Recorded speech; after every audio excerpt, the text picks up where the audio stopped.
ازيكم عاملين ايه؟ طبعا بكلمكم كالعادة من اهدى مكان في العالم، وعايز اسألكم سؤال عميق جدا جدا جدا.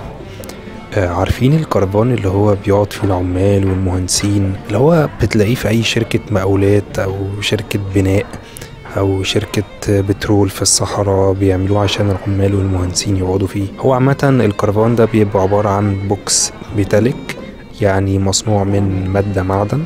فانا بقى السؤال هنا بقى، انا عايزك تتخيل نفسك قاعد جوه الكرفان ده وجات لك مكالمة تليفون. فالسؤال هنا بقى، هل المكالمة دي هتوصل لك ولا موبايلك هيكون غير متاح والمكالمة مش هتوصل لك؟ هسيب لك دقيقة تفكر فيها وتسيب لي الإجابة في كومنت تحت. قول لي انت شايف ايه، هل المكالمة هتوصل لك ولا مش هتوصل لك؟ مع العلم ان الماتيريال بتاعة الكرفان هي مادة معدن، يعني موصلة جيدة للكهرباء وموصلة للويفز اللي هتوصل موبايلك عشان موبايلك يحس ان في مكالمة جاية له. فقول لي اجابتك بسرعة قبل ما اقول لك الإجابة.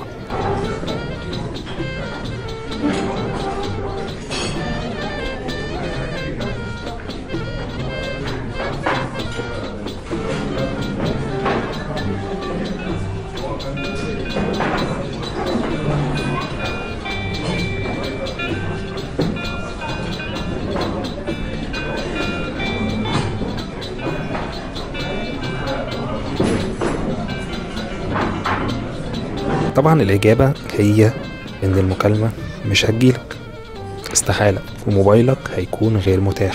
طول ما انت جوه الكرفان موبايلك هيكون غير متاح، مش هيبقى عندك نتورك نهائي. طب ليه؟ لأن الماتيريال زي ما قلت لك المصنوع منها الكرفان هي ميتاليك، معدن، أيا كان المعدن ايه، المهم إن المعادن هي مادة موصلة للكهرباء جيدة جدا جدا جدا، وفي نفس الوقت موصلة للويفز اللي هي الالكترومagnetic ويفز اللي بتطلع من موبايل الشخص اللي بيكلمك وتروح لابراج الاتصالات، وبعدين توصل لبرج الاتصالات اللي جنبك، برج الاتصالات اللي جنبك يبعتها لموبايلك. فبالتالي المادة دي المصنوع منها الكرفان موصلة جيدة جدا جدا للويفز دي، اكتر من السوائل واكتر من الخشب واكتر من البلاستيك واكتر من كل المواد الغير موصلة للكهرباء وغير موصلة للويفز. فتخيل معايا كده بقى الويفز اللي طالعه من برج الاتصالات اللي جنبك وعايزه تجيلك عشان توصل لك المكالمه وانت موبايلك جوه الكرفان. فالويفز دي وهي بتحاول ان هي توصل لك هتلاقي الكرفان محيط بيك، فبالتالي اول ما تيجي تخش لك هتخش تصطدم بجسم الكرفان اللي هو الميتاليك. فزي ما تقول كده الويفز ما هتصدق وهتلاقي جسم موصل جيد للكهرباء وللويفز وتخش جواه. يعني ايه تخش جواه؟ يعني تخش جوه الميتاليك، تختفي جوه الميتاليك. الميتاليك هيعمل لها ابزوربيشن، يعني هيمتصها.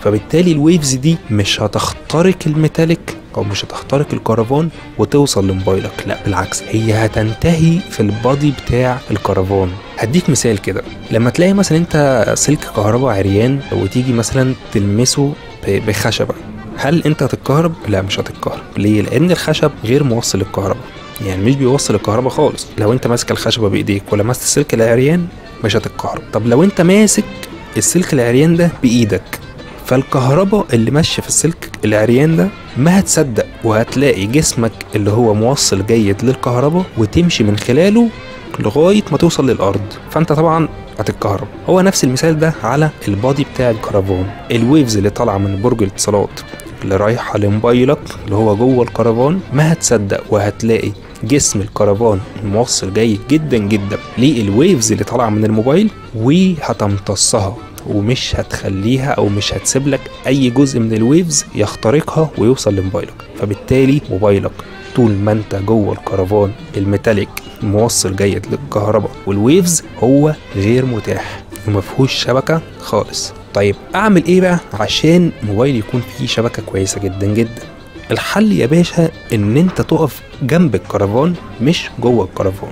جنب الكرفان عشان تبقى انت في الطريق اللي هتعدي بيه الويفز وهي رايحة على الكرفان اللي هو اصلا يعني مستني الويفز ديت وبيعمال بيمتصها. فلو انت واقف بره الكرفان فانت كده في الطريق اللي كده كده الويفز دي هتعدي عليه عشان تروح للكرفان، عشان الكرفان المادة المصنوع منها مادة موصلة جيدة جدا جدا للويفز، فبالتالي الويفز دي كده كده هتعدي عليك.